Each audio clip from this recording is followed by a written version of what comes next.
Thank you for being Yes. with us again. I know you told that story, folks. If you enjoy today's interview on kidneys, go back in the live tab in the streams that we've done in the past. When was the last time you were with us, Lewis? I feel like it's been about 4 months, Too maybe. long. Too long. A few It's months. Yeah. been too long. How have you Yeah. been? Yeah. Too long. It's been good, man. It's been good. As always, I love your energy. It Oh, almost God is matches good. mine. Yeah. Yeah. Well, I'm going to give you I'm going to give you the driver's seat this time. Uh-huh. I want you to walk us through kidneys. I'll jump in with questions here and there, but first off, I want to just ask you. Most people probably aren't thinking about their kidneys. People are thinking about their weight. They're thinking about their Mhm. skin. They're thinking maybe about their blood sugar if they are having issues with that, or Mhm. or when symptoms arise. But why would you say the general listener ought to tune into and Mhm. consider a conversation about kidney health? Yeah. That's the best question to start with because it's exactly what I was thinking like when I was asked to do this. Um, because so many of us really don't pay enough attention to this superhero in our body. It's so easy to give a lot of attention to diabetes because um, so many people have it or should know they have it. There's so much attention to high blood pressure, your cholesterol, even your liver gets a fair amount of attention. But the kidney seems like a silent player in the background. But it's really unfortunate because the kidney does so many things. So one thing I hope will happen from people watching this program is that they have a newfound respect for their kidneys, a newfound appreciation because of all the organs in the body, the kidneys is one of the most important. And we're going to talk about the functions of the kidney and the fact that so many of us have diseased kidneys and don't know. It's shocking how much and how many don't know. And really, ultimately, the theme of all our conversations, the fact that we are fearfully and wonderfully made, marvelous are his works, right? And we know that fully well. When you look at the amazing things the body can do and how it compensates for the damage we put it through, you just have to stand in awe of God, right? And I think if there's two organs that can really highlight the power of God and the glory of His creation, it's the kidneys. Yep, for sure. I wonder if he's communicating something to us by giving us two of them, and not only to learn how to share if we need to, but two of them. They're important. You Hmm. alluded to the fact that a lot of people actually do have unhealthy kidneys, a state of disease in Yes. the kidneys. What are the numbers, estimated numbers on population scale kidney malfunctions? So it's definitely a problem worldwide, but especially here in America. But worldwide, it's a huge problem. 850 million people are estimated, according to latest statistics, to have chronic kidney disease. Right. So you're looking at more than 10% of the population, 850 million million. worldwide. Right. Yeah, If that's you're looking 10%. at if you're looking at United States alone, where I practice, we're seeing about 37 million. So that's about 1 in 7 people having chronic kidney disease. 1 in 7, right? So another huge percentage. Maybe I think that equates to about 14%. And what's more shocking, or should be more shocking than that, is that 90% of people who have chronic kidney disease don't know they have it. There's several reasons for that. So it's a huge problem because again, we're going to go into all the things that kidneys does, but it's just shocking to me that 90% of people, and this is worldwide and here in the United States, have chronic disease, kidney disease, and have never been told. And one of the reasons that is because this silent superhero, doesn't cry out when it's in trouble until the last stages of its demise, so to speak, right? So the kidney can keep up with a lot of damage, and I think we'll understand why when we talk about the biology of the kidney and how it works. Amazing organ, just simply amazing. But it's just really sad that so many of us can have diseased kidneys and not know. I think I'm going to give a little spoiler to what I think you might be saying. Now, you correct me if I'm wrong on this, but I think you're going to Mhm. get to the fact that this may be largely lifestyle related. Because when I heard you laying out those numbers, I heard that it's Mhm. worse in the United States than the global Yeah. population. Is this another? I mean, you Yep. don't have to Yep. answer that right now. I mean, I guess just first, Yeah. we're all wondering, okay, what are the risk factors for me? If the majority of people who have kidney disease don't know it, and 1 in 10 people have it, I mean, I really want to Mhm. tune in. Tell me about the risk Yeah. factors. Tell our listeners about that. For sure, for sure. So, and when you talk about the risk factors, you can see why it is a problem here in the United States, but also globally, because these risk factors exist in all populations, especially in advanced countries. So, and before I even go to that, I want to highlight why so many people don't know they have it. It's because many doctors, and for a long time, even myself, assume that things happen with old age. So when you see someone's kidney function declining or lower than normal ideal, you just say, well, they're older, right? So we don't really say anything. So it's not something that's not tested. We frequently test it, but a lot of us doctors chalk it up to old age when you see a compromised kidney. So one of the risk factors is age, right? So at 65 and up, that's when you're going to have the highest risk of having chronic kidney disease.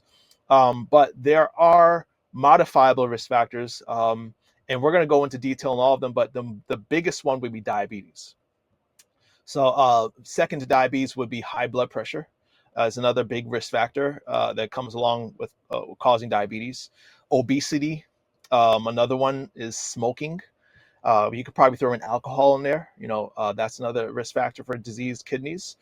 Then there's the things that you can't control, like we said, your age or age 65, ethnicity. Those who are black and brown, so black and Hispanic, have higher rates of diabetes. I'm sorry, of kidney disease. Um, I'm so used to talking about diabetes. I always want to plug it in, but Gee. so high. Yeah. What else is there? Of course, in genetics, so family history. So those who have a family history of chronic kidney disease are at higher risk of developing chronic kidney disease sometime in life. Okay. Now, what I really want to hone in on is those lifestyle factors, because if Mhm. you're over 65 and you've not been pummeling and assaulting your kidney with, harms that you were not even necessarily aware of, how can younger people get to that age and still have healthy kidneys? Or are we all doomed to have messed up kidneys when we're 70? No. You've laid out the risk factors, but I really can't wait for the punchline, really, on, all Yeah. right, doc, Yeah. what are doctor's orders here? But can you go Yeah. first, just like what are the kidneys? I mean, everybody realizes where they are and they have a little something to No. do Yeah. with this or that, but give us kind of a 101 kidney function course, if you could, in a truncated Sure. form. For sure. So, answering both questions, yes, we can definitely modify our risks because even though it's more prevalent as we get older, it does not like something that happens all at once, all of a sudden, right? It's because of not just family history or genetics, but the accumulation of damage over time, right? The things that happen, things that we expose our kidneys to over time. We're gonna definitely talk about what we can do and be very practical with it, but let's pause and talk about the function. I think we need to really put the light on the kidneys, both of them, and what they do, because most of us think, oh yeah, the kidneys, yeah, I know what it does. It just helps us pass urine, right? It helps us to eliminate excess fluid, but it's so much more than that. Kidneys do so much more than that. So there, let's go through the functions. So the main function, of course, is filtration. That's one we're really aware of. The kidneys are like 10,000 times more complex than the most complex filtration system mankind has ever created. Um, so here's some facts. So the kidneys is responsible. Our kidneys are responsible for filtering 180 liters of fluid a day. Right, that's almost a bathtub worth of fluid. That's about almost 40 times the circulation, the blood supply that our heart circulates through our body every day. Every day. That's a lot of work, right? The filtration system is composed of 1 million what's called nephron units, 1 million nephron units per kidney. Okay. And you can kind of get an idea of why it's able to keep up with so much damage. I mean, with 1 million filtration units per kidney to process all that fluid. Um, Inside those, or the gatekeeper of those units, each unit is called a glomeruli. It's almost like a filtration, coffee filter, or better yet said, I've heard it said called a bouncer. That is super intelligent. This bouncer can differentiate molecules down to the atom.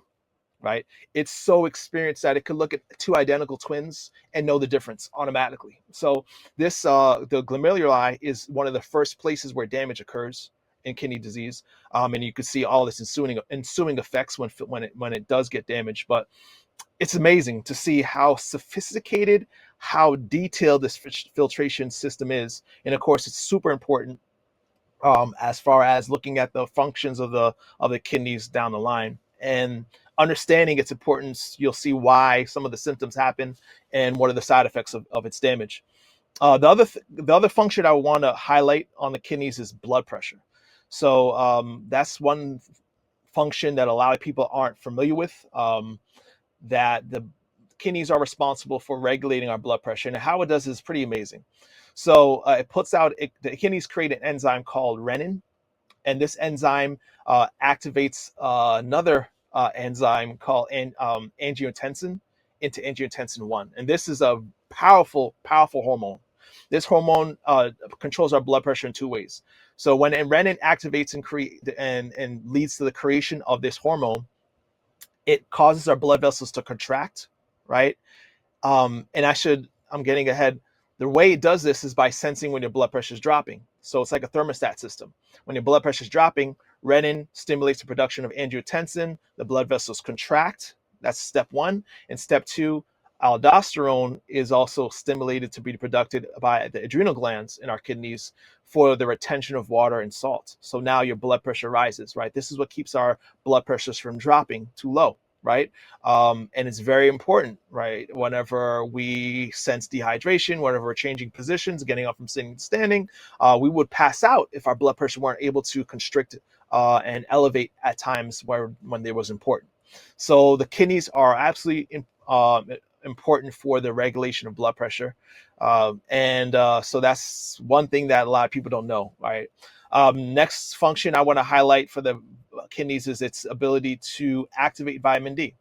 So vitamin D comes from two forms, mainly the sunlight exposure and supplement form.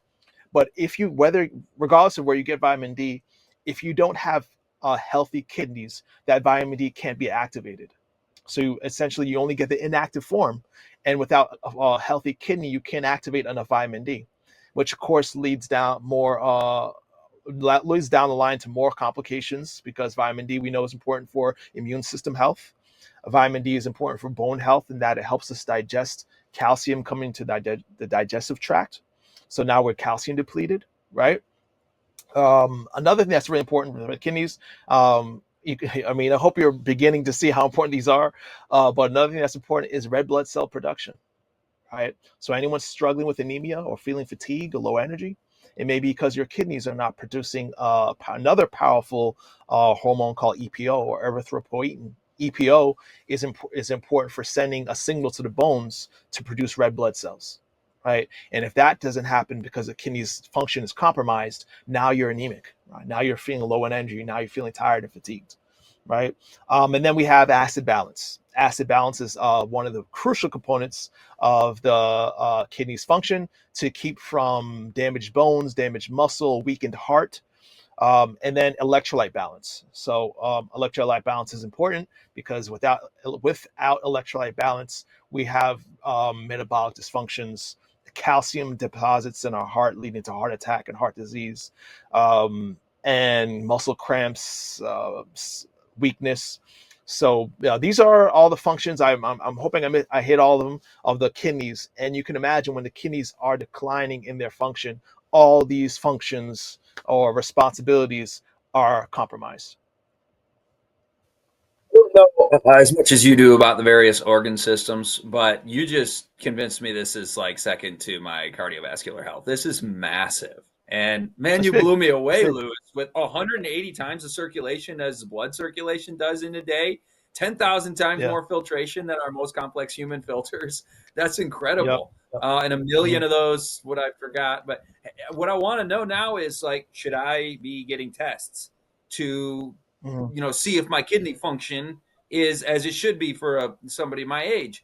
Who in Hmm. our audience might be a good candidate for that? What tests are available to test your kidney function? Hmm. I think it's always a good idea to get it done regardless of your, age or if you have any comorbidities. But there are definitely people who have higher risk should be checking it on a regular basis, right? But the test is very simple, and that's what's crazy to me is like, man, it's not like a complicated test to know whether or not you have chronic kidney disease. Unfortunately, I kind of put the burden on us physicians. We need to do better in informing people. But now we're creating a informed public, right, Scott? So with this, anyone watching this video, you now are informed. Spread this information with other people so they can be informed and be on top of the health. So the tests are simple. The first test is EGFR, or estimated glomerular filtration rate, right? So this essentially tests how much function or high function your kidneys are performing. And there's stages to it. So the ideal number is 90% to 100, right? Anyone at 90% to 100 has normal, healthy kidneys, right? And then there's anyone below 90 but above 60. I'm sorry, above 80.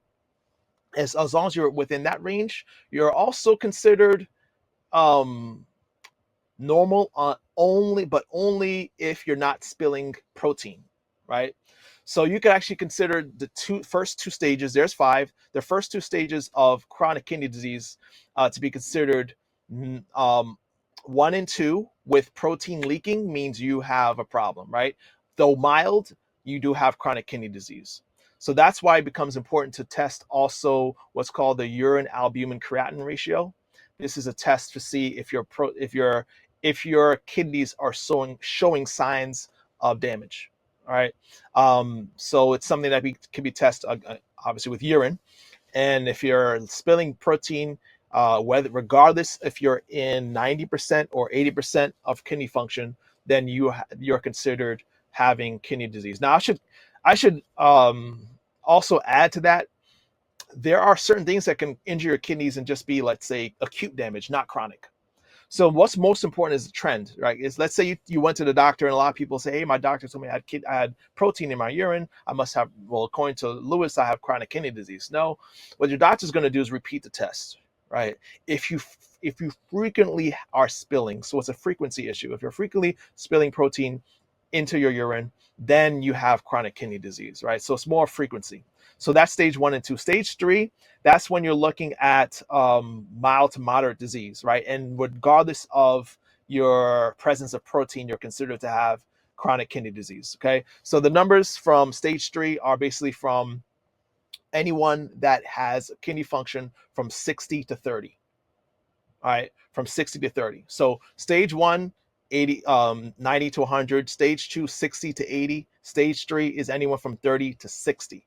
And they actually split stage 3 into 3 parts. So you have anyone from 45 to 60 is considered stage 3A, right? So mild to moderate. Anyone anyone at the level of 30 to 44 is considered moderate to severe, right? At this stage, you could still turn things around, right? It's when you get to stages 4 and 5, it's still possible, right? Because again, I don't know if I said this, you can have more than 50% destruction of your kidneys and still not feel anything, right? Some people have down to 30% function of the kidney, and there's no signs of damage, right? That's because we are fearfully, wonderfully made. The kidneys can keep up for a long time. But when you start getting to stage 4 and 5, that's when you're more likely to see symptoms, right? Anyone below 30 is considered severe, right? That's when you really want to be on the radar and checking your kidney function, if not every 6 months or every year, right? If it's because what you want to do, and that it actually sometimes is every 3 months, because what you want to do is see, is it steadily declining? Is it declining like this, or is it declining like, slower, right? Because you want to slow the progression, at best halt it, and really at best reverse it. Okay. Once you start getting to 15 or lower in your kidney function, now we're talking dialysis. Normally, at that point, you're going to be under the care of a nephrologist, right? That is if we know. That is if we're not the 90% that don't know, right? If we're that 10% that are knowledgeable that we have kidney disease, then we're seeing a nephrologist when you get down to 15%. And at 15%, or I should say close to 15%, you're being considered to start on dialysis.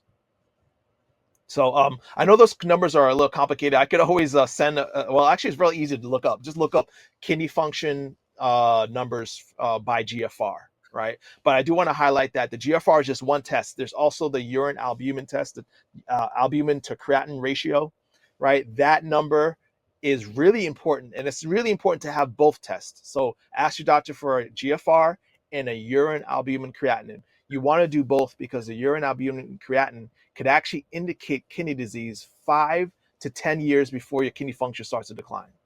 So I kind of equate it to, going back to diabetes, testing your insulin levels instead of your A1C. So your A1C test tells you you're diabetic. Your insulin levels tell you you're on your way to diabetes, right? You're on your way to prediabetes. Your albumin creatinine can tell you 5 to 10 years before your kidneys functions declining, right? That you have a problem. So it's important to do both. And the number for that is 30 milligrams per gram. Yeah.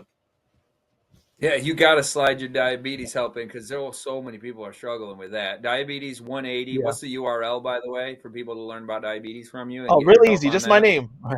That's my name, Lewis Bertus.com. That's Right. it. I try to keep it simple. First, Yeah. So if you want to get help that's from great. PA Bertus, that's that simple. Yeah. Yeah. Well, I recommend you guys get his diabetes advice because I think what you're about to tell us about kidneys might be some overlap with what you teach about diabetes. What is it that damages kidneys, that accelerates the risk and the decline into our older ages? Tell us what damages kidneys. Great question. So, like we said, there's a reason why we see it when we're in old age. I think personally because our kidneys can keep up so much. It can keep up for a long time. But so let's go through, I guess, in order, right? What is the most common cause of damage that leads to chronic kidney disease? Number one, by and far, is diabetes. 1 in 3 diabetics have chronic kidney disease. Now, think about that. 1 in 3 people have diabetes, and 90% of them don't even know they have chronic kidney disease. Sorry, 1 in 3 people who have diabetes have chronic kidney disease. 90% of them don't know. So if you're diabetic, absolutely get tested. You should have got tested yesterday. You should have got tested last year. And don't just accept that the doctor says your kidneys are normal, your kidneys are good. Ask them for the numbers, right? Check them with your normal, because maybe your normal is different than the doctor's normal. Okay, I'm just gonna say it, right? So ask them, what is my GFR? What is my urine albumin creatinine ratio? Right?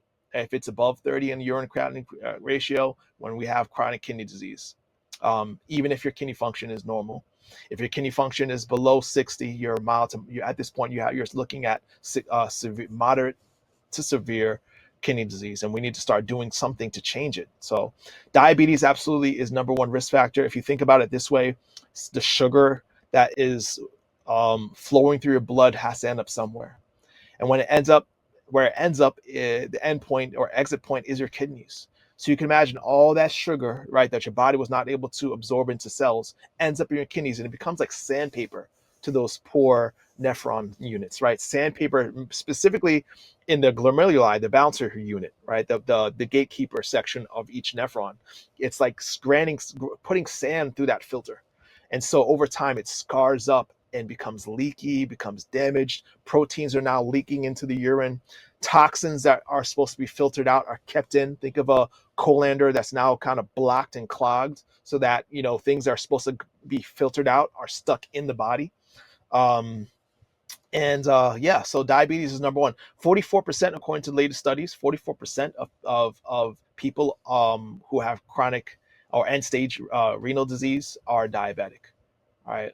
The vast majority of people, when you go to a dialysis clinic, are diabetic. What are the second highest number of people or condition morbidity that is associated with end stage renal disease? High blood pressure. So high blood pressure is number 2. And it just makes sense because if you think about high blood pressure, all that fluid, right, is going to the kidneys. What's driving it there? Your blood pressure, right? That's how blood flows throughout the body. As pressure builds up, think of your filtration system as like a garden hose. It likes a gentle flow. But if you have high blood pressure, you just turned on a fire hose and directed it towards the filter. Okay. Eventually, what's going to happen over time, this damage is going to accumulate and build up, leading to scarring, of course, and thickening of that filtration unit and chronic kidney disease. So, diabetes, number one, high blood pressure, number two. We talked about other risk factors, of course, obesity.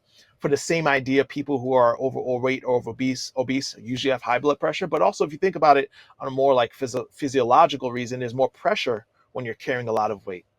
So just a small, and for some, it doesn't take a lot of weight loss, maybe 5 to 10 pounds, and you can release a lot of pressure off your kidneys.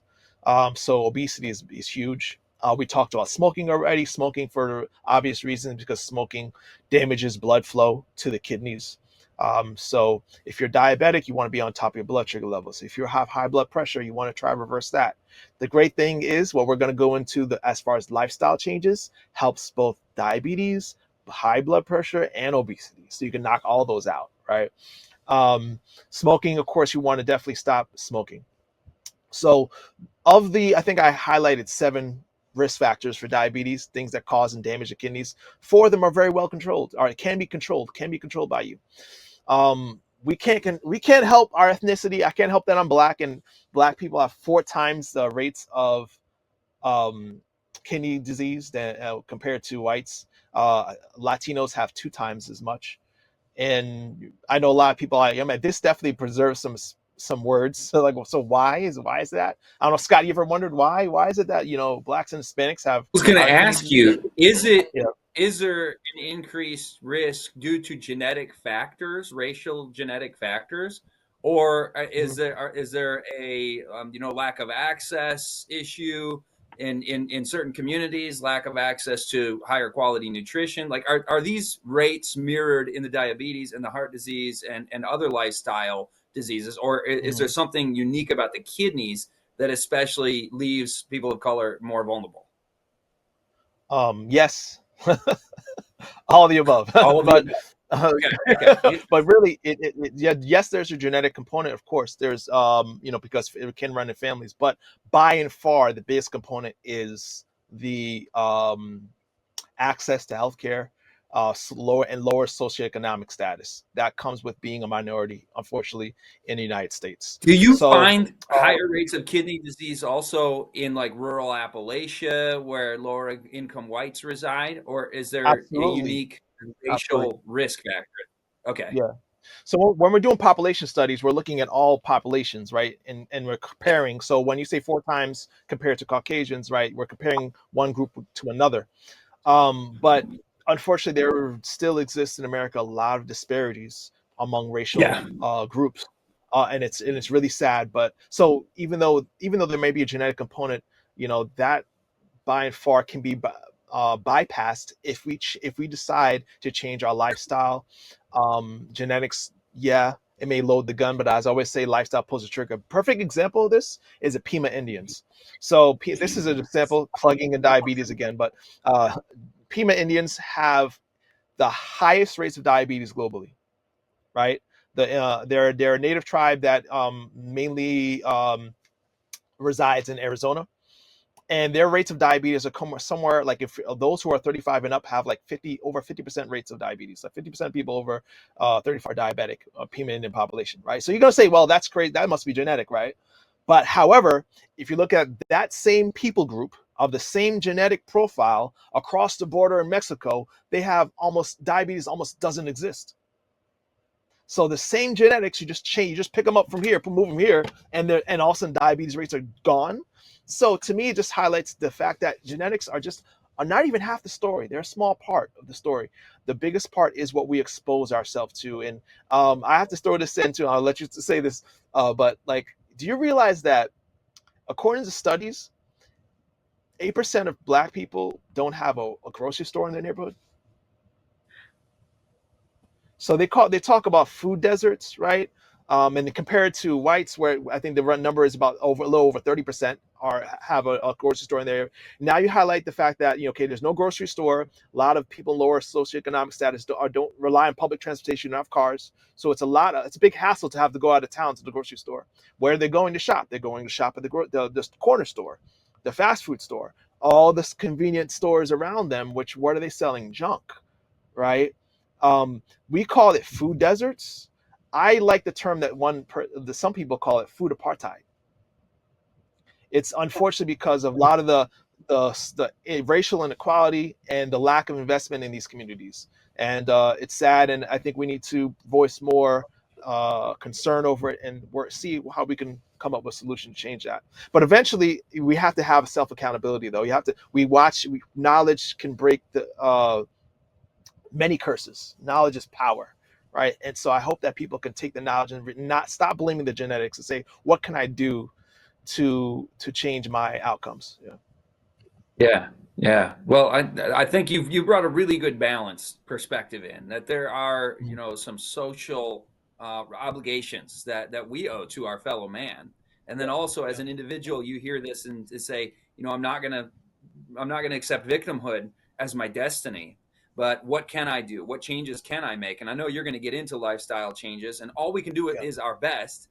And God Yeah. honors that and will bless that if we are doing Absolutely. our best. Not everybody can do whatever somebody else down the road can do, and getting everything organic, and it gets expensive. So we understand that when we preach, organic and stuff like that, that's not meant to exclude anybody. We're all just called to do our best, which brings Yeah. us to the question of symptoms of kidney disease.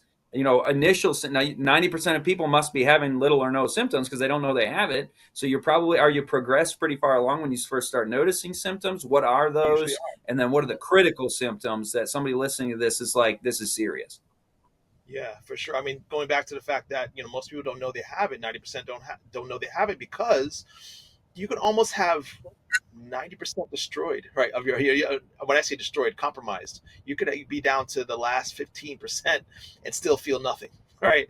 Um, so and now also, before I go into the symptoms, I should highlight too, there are other things. So we talked about modifiable risk factors. Let's not leave off some medications. So NSAIDs, right? Ibuprofen, right? Aleve, naproxen. If you're on those things for a very long time, they can lead to kidney disease, right? This is because these medications decrease circulation or blood flow to the kidneys. Another medication that's infamous is proton pump inhibitors. So a lot of people use things like Prilosec or Omeprazole for acid reflux. If you are on a proton pump inhibitor or PPI, we want to use the smallest dose, just like NSAIDs, use the smallest dose for the shortest period of time, because long-term use can lead to chronic kidney disease. Another thing I would throw in is probably autoimmune disorders. So any kind of autoimmune disease, because of the chronic state of inflammation, that can also lead to chronic kidney disease. But yeah, so now that hopefully we tie that with a bow, the symptoms, right? The symptoms, again, the crazy thing is most people are not going to feel anything until it's too late. Now, can you imagine, Scott, how sad it is, like, to think you're healthy? And I've had this happen so many times, and all of a sudden, you're told that you got to start dialysis in a few months, that your Man. life is going to change.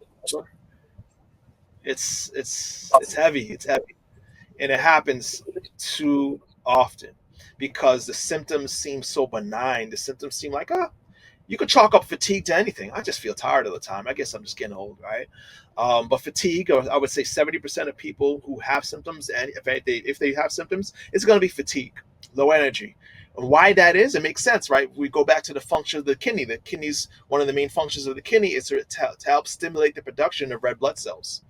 So many of us may be struggling with a low fatigue, a low energy, because we are anemic, because we are not producing the hormone that will stimulate the brain, bones to produce red blood cells sufficient enough to carry out your activities. So you're walking around trying to do things with a low blood cell count. So fatigue, low energy usually is one of the first symptoms, right?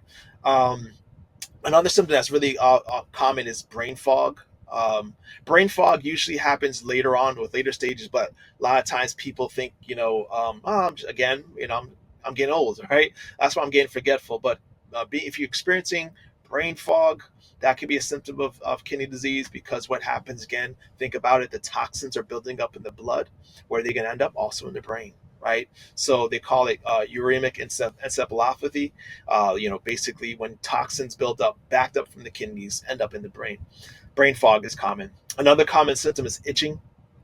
Um, and this is more common in later stages. Okay, so when you're looking at stage like 4 or 5, late stage 3, you might have itching, and we're not talking about just itching like once part of your body, but generalized itching. If you're having like body wide itching, and it's ongoing, it's not like it's just one day, it's ongoing and frequent. Yeah, it could be your kidneys, right?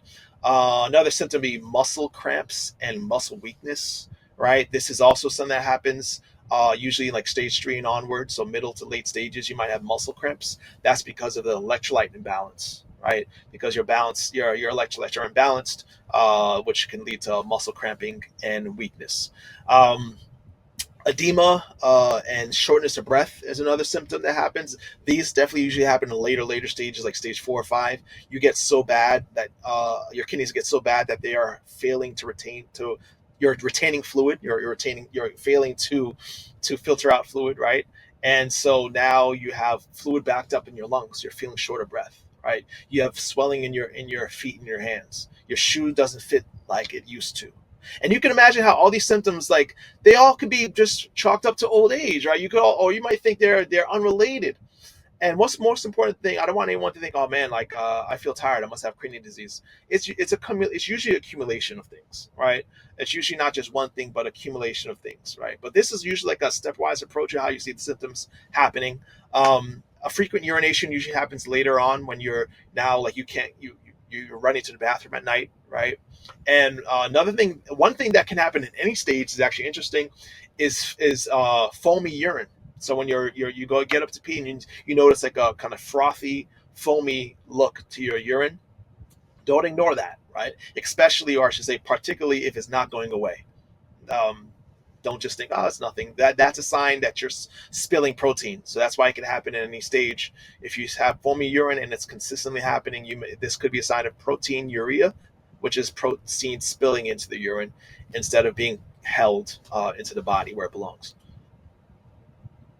Very, very educational and very practical. And speaking of practical, when we realize we may have a problem, or even if this is the same answer for reducing our risk factors and preventing, well, we don't use that word. We do not intend to diagnose, treat, cure, or prevent anything, but Okay. I want to not get kidney disease, or if I've got Yeah. it, I want to see if I can reverse it. What are some lifestyle interventions that perhaps mainstream medicine is not even helping people with, that you're aware of and teaching? Absolutely. And before we go into that, I want to scare people a little bit, because a lot of times they think, those symptoms don't sound too deadly, right? But Yeah, they yeah. can Give lead me to the cardiac critical arrest. symptoms. Yeah, the critical symptoms. Like think about it. If your body's not retaining essential minerals, like there's going to be some really serious imbalances. One of those is that you hold on to potassium, right? Potassium can lead hyperkalemia. Many patients who have chronic kidney disease end up with hyperkalemia. I think their numbers like almost 10% of them, which can lead to a fatal heart attack. Cardiac arrest. Cardiac arrest. Your heart just stops. If that doesn't scare you enough. There's also the increased risk of heart attacks, because now that your body's not converting vitamin D into active form, now you have bone leaking, sorry, calcium leaking from your bones, which can get caught up in blood vessels and stop and clog up your heart, leading to heart attack, right? Which is another scary symptom that can lead to death, right? So there's these annoying symptoms, but there's also the fatal ones. Of course, I know osteoporosis is not fun, but let's protect. If you want to protect your heart, protect your kidneys. Protect your kidneys, right? And that's why and it's very similar to diabetes and liver disease.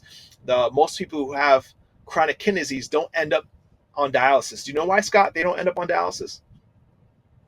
Why is that? they die of a heart attack first. Oh, of course. Yeah. Yeah. So, I mean, if you're afraid of dialysis, fear that first. So now that I've properly scared you, let's answer the question: what can we do? What can I do to mitigate my risk and to slow the progression of kidney disease if I have it? right? Number one is diet.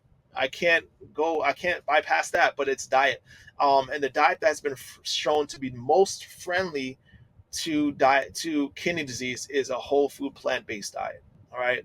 Um, this is not just my diet is better than yours. This is actually backed by science. There's now it's and I love this, like, because this has not been true in the past, but now nephrologists and kidney associations, like kidney institutions that do research and publications on kidney, are now acknowledging that a plant-based diet is not only kidney friendly but kidney protective. Okay, so, and there's multiple reasons for that. We could probably have a live just on how a plant-based diet can help your kidney disease and why. But just to highlight a few reasons, because I feel like we're more likely to do something if we understand why. So one of the reasons why a whole food plant-based diet is helpful for chronic kidney disease is that plant-based proteins are alkaline versus animal proteins being acidic. So when we have animal proteins in our diet, it's more likely that we put our body in an acidic state, which the kidneys do not like, right? Acidity or acidic state in our body damages our kidneys, right? There's also the issue of fat. Animal-based foods are higher in saturated fat. Saturated fat compromises our blood vessels. Within hours of eating a diet or a meal rich in saturated fat, your blood vessels are constricting, right? Which is compromising blood flow to your kidneys, right? Or we talk about also the fact that salt intake compromises our kidneys. And one of the sources that are highest in salt is not plant-based foods. It's unfortunately not just a processed junk in a salt shaker, but animal foods. Like, a lot of people are probably surprised to know that the number one source of salt in the adult diet doesn't come from the salt shaker. It actually comes from chicken, right? So, and the reason that is this is pretty interesting, Scott. You know, did you know that they inject salt water into chickens to increase their volume so they could sell more, sell higher? Unbelievable. Yeah. Franken So here, chickens. Yeah. so you're getting an extra dose of chicken on top of the seasoning you're putting on your chicken. Um, Yeah. Pizza, interesting, is the highest source of sodium for kids. So when you become whole food plant based or plant forward in your eating, you're eliminating a lot of salt, you're eliminating saturated fat, you're eliminating protein, which is acidic. Gut damage, you're healing your gut. So that's number one. So you have a question? Yeah. Lewis, is it the type of protein only, the acidic versus alkaline, or is it the quantity also that Good question. meat-based diet is going to be delivering excess quantities of not just the fat but the protein? Both, both. So when you have a Both. animal protein diet, yeah, you're more likely to have more than you need. So just most people should write this down. If you want to calculate your protein needs, almost all society health institutions agree that what's needed is no more than, for the healthy adult, 0.8 grams per kilogram of body weight.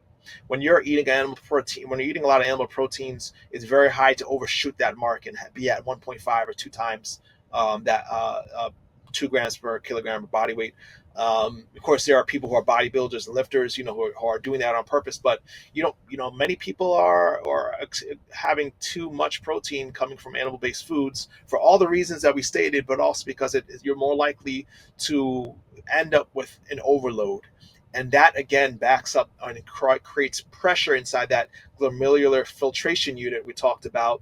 There's studies that show that high protein diets increase that pressure, which increases the damage to those kidneys.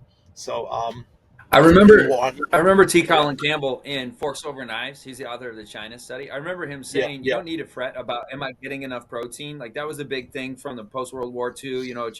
Children in developing nations, third world countries, we call them. They're malnourished. We got to get them more protein. Get them more protein. And then I remember him saying, "For us, if you are not malnourished, if you are not calorie deficient, you're not protein deficient." I think the quote was something like, "It's virtually impossible to be protein deficient without being calorie deficient." So when you're not exactly. wasting away, you're getting the protein you need. So we don't have to be Mhm. even anxious about counting our grams. Yep, yep. And Dr. Kimmel knew what he's talking about because one of the things he did was go into like lower income societies and help them produce like a nutrition plan or that would fight malnourishment. So yeah, absolutely. Yeah, Yeah, it's not a problem in modern world, in modern societies. Unfortunately, it's a big yeah. battle we got to fight. because people don't want to believe it. So I've going got a up forward. question while you're on the protein. Well, I know you got so much Mhm. more, but while we're on the protein, is it possible to be doing excess good quality protein in the form of plant proteins because you're eating refined powders, like vegan, Yeah, protein powder, supplements? Is that a problem yeah. for people who are eating whole plant foods but then supplementing a lot of excess protein? Absolutely. So, like, if you're supplementing, you're likely going to over exceed what you need in protein. Now, I used to do it, man. I'm very avid in the gym. I love resistance training, and Oh, I I know. used to I'm asking the guy. you asking the guy, I used to down those protein shakes. So forget, give me some soy protein shake, man, and it's gone. But it was amazing when I started understanding, educating myself. I said, do I really need all this? And once I stopped it, I was still getting gains in the gym. I was still increasing strength and mass, and it's not necessary. It's not necessary. What you are doing is putting yourself at risk of putting pressure on important organs like your kidney. You just don't. It's not needed. How many push-ups can you do without stopping? Man, I haven't done it in a while. I know I could probably do at least 80. Let me Oh say that, at man, least 80. you Yeah. said that so hesitantly, like, oh, I Because I don't know, haven't done it in a man. while, I don't and I know. yeah, at least 80. But that's not much. I know guys could do a lot more than that. Yeah. We're But getting yes, toward yeah, middle age, diet is so important. come on now. Yeah, we're getting. I'm I'm going a to little give you a older. pat on the back. Give me- I'm now that you ask, and you know what I gotta do. I gotta go try it once we're done the live. So yeah, I'll be able to update the Yeah, chat. make a video for it. Make a video for I can make a LSR. We'll see video. if How we can many get. stop push-ups nonstop I can do? Hopefully, I can at Well, least do 80. I remember hearing from Dr. Greger. I remember hearing Dr. Greger cite research that when you add additional protein in a muscle building process, you're trying to build muscle, and you add more protein than you would get Yeah, eating a regular yeah, diet. You yeah. only get 2% additional gains from all that excess protein that you're Oh, wasting yeah, your it's money on small. and harming your Yeah, kidneys with. 2%? yeah, So you're like, you're not still much. getting almost all the gains. You couldn't even notice that you had a drop Yeah, in gains when you got rid of the protein powder, huh? yeah, yeah. I would agree. It's probably unnoticeable, right? Especially for the risk, it's not worth it. Is two But yeah, percent so even statistically significant? like yeah, I mean, can you see that? Can you experience? Can you feel it? I doubt it, and that's why it's amazing now. A lot of plant-based athletes are experiencing improvements in their performance, and it makes sense because a plant-based diet, where do you really get energy, right? You're getting immediate energy from blood flow, circulation, right? Oxygen delivery. That protein's not giving you energy during your workout, right? It helps build, of course, what's broken, but it's the output, right, and the work that you're able to do during the workout that leads you to do more so that you can, obviously see more results. So if you have better blood flow, which a whole food plant-based diet does, it improves your function during exercise, your ability to lift, right, and get results. So I think it's better. It's better. Plant Mhm. protein is better. So you In were my on the humble interventions. yeah. So yeah, intervention. So diet is definitely number one. And we can go into supplements. And I think I have a document that we can kind of send people because I think it'll be easiest to get people. But yeah, sleep is going to Absolutely. be Just huge. email me, folks. Just email me, Yeah, yeah, yeah. scottritzema@gmail.com. Lewis, give me that Yeah, we'll give document. you I'll send it to a anybody whole that list of wants it. supplements. Yeah. So sleep is going to be important. Sleep is essential. Studies show that those who don't get adequate sleep are, I think, at as high as 30% higher risk of developing chronic kidney disease. So don't sleep on sleep, right? 7 to 8 hours is what I usually recommend. I see recommended of sound sleep. Then exercise is another thing that's important for your kidneys, not just aerobic exercise. I know we like to go on walks, but resistance training is important for your kidneys. Okay, so the combination of exercising, walking, a cardio plan, but also a weightlifting plan. Don't ignore that for your kidneys. Um, stress, stress is huge. Um, stress can compromise every body system. Right. There's a reason why stress kills is such a popular saying. It really does. So how do we fight stress? Number one is learning to trust in God.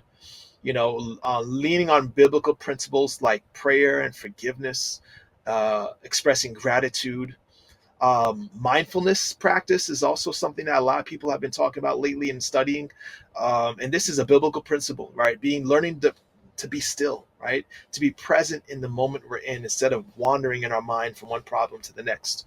Mindfulness practice has actually been shown to be just as effective as blood pressure medications, um, lowering our symptomatic nervous system response, decreasing anxiety and depression. So I mean, that's a huge part of what we teach people to do in our program. So we have diet, exercised, rest, and trust in God. Right? Just I think that's something that's going to be key to preventing chronic kidney disease. That's beautiful. And I love God's methods. You know, they Real apply simple. to every potential problem we can face. And they resolve or at least help us manage every problem that we've gotten into in this fallen world. And so, Mhm. listener, if you're facing something with your health, know that Jesus is right there for you. He is the great physician, and He's given laws of health that we can learn and apply, and we will see improvements. There is no doubting these methods. There's so much research behind it. I mean, even the secular world tries to come up with their ways of applying what we know as trust in God, where you're not stressed out, anxious, fearful, and, like you said, jumping from this to that fear in your mind, but you can be still and know that He is God. Not just emptying our minds, but filling it with Jesus and with the knowledge of His love for us. That's going to help our health big time. That's borne out in the research all over the place. So, okay, you mentioned you got a document on supplements, you hit the foods. Is there anything that we didn't cover about the kidneys that you're like, oh, we got to mention that before we close it out here today? If I were to give any special mention, like the supplement list is pretty good. And what I like about the supplement list that I put together for our viewers is that what I like to do, I don't like to deal with. I know anecdotal information has its place, like when you give information based on someone's experience or your own experience. But I love evidence-based information. So the supplements that I've chosen in this document are things that scientifically have been proven to be effective through either observation or population studies. Okay, so you could trust in this shopping list for as a general guide. All these supplements, a lot of them, what they're doing is basically fighting inflammation and oxidative stress. That free radical damage that's equivalent to metal rusting, right? And even if you supplement with all these things, if 2 or 3 times a day, you are putting back foods that cause inflammation, that cause free radical damage, that cause oxidative stress, stop wasting your money. Okay. By and far, supplements do not replace a healthy diet. Okay. It's equivalent to slamming your knee with a hammer and wondering why the Tylenol is not working. As you slam your knee with a hammer 3 times a day. Okay. How we eat determines whether or not we're slamming our knee with a hammer, or we're allowing our body to be nourished with antioxidant disease fighting chemicals, right? So by and far, diet is key. The supplements are what they're supposed to be supplementing that diet. There are some foods or that are key, I think, to highlight too. Flaxseed is also very, very good for blood pressure, for blood sugar, and for kidney protection because of its high in omega 3s, which is protective to the kidneys for a lot of reasons. Hibiscus tea is another thing I would highlight for those of us who have high blood pressure and looking to come off medications. Just takes 1 or 2 cups a day of hibiscus tea, and it could be equivalent to your blood pressure medicine. So you can start throwing them away. Don't do it without your doctor's notification, though. You got to be on board with your doctor. But hibiscus tea, turmeric is also another thing that I highly recommend for fighting inflammation. Those are probably the big three. And Lawrence, put that turmeric back up on the screen. You've been cycling through the ads there. LSR store Yeah. carries an awesome turmeric, Mhm. or turmeric, or whatever. There are many However you pronunciations. want to say Potato, it. potato. Yeah. Well, yeah, turmeric essential oil. That's one thing. I thought I saw the powder, but we also got flaxseed over there at the LSR store, and lewisbertus.com. Yeah. Not That's difficult. right. We don't Not need a difficult. QR code for that. Can you guys actually type that in? I think you can do it. I love QR Yes, I codes. They're think they can. convenient. But yeah, get that old fashioned keyboard out. Go to lewisbertus.com. Check this brother out and all the help he's doing for people. We appreciate him as a servant of God with a heart for people's health and well-being, and the journey you've been through with your wife. Thank you for putting that in the bio so we can be reminded of that this is real for your family. This is not theoretical. And I know for every one of you out there listening, you're on a journey and you're with us and we're a family together and we're here to help. I'm Scott Ritzema signing off today with Lewis Bertus. Next week, we're going to have Steve Wahlberg with a G at the end, not a T, to talk about how to grow micro sprouts. I think microgreens and sprouting, two separate things. Stay tuned to learn how you can grow sprouts in your home. And join us at 3 p.m. Central Standard Time on July 30th for LSR Live. Thanks to our producer, Christian Digital Network. Thank you, Lawrence. Thank you, Jeremy. You guys do a great job. From likes to lives changed. Follow them over there at that QR code on their YouTube channel, CDN, Christian Digital Network. We'll see you all next Wednesday. God bless you all.